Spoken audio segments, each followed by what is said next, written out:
Wage kuwi angel ditebak, wajahe koyoke tenang, nanging pikirane semrawutan. Wajahe guyu-guyu, nanging atine pegel, mesti mikirne sing terbaik gawe wong liya. Sampai awake dhewe ora dipikir, akhire gendeng dhewe. Sing kuat ya Wage, kabeh kuwi pasti ana hikmahe.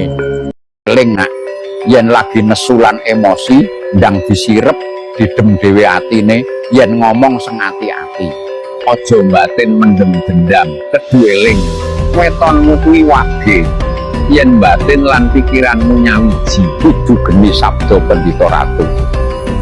Kuwi ucapanmu lan sumpah serapahmu iso kedaden tenan. Bulan Suro sudah dekat, wahai weton Wage, bersiaplah, karena seisi jagat raya akan memelukmu.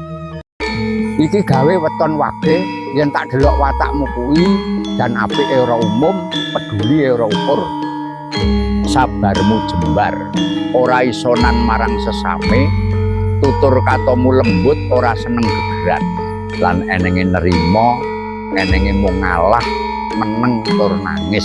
Tapi nek sampai awakmu wis kepegelen utawa kecewa sing jenu, sifat aslimu iso luwih kejem ketimbang setan. Ati-ati wae marang weton kuwi.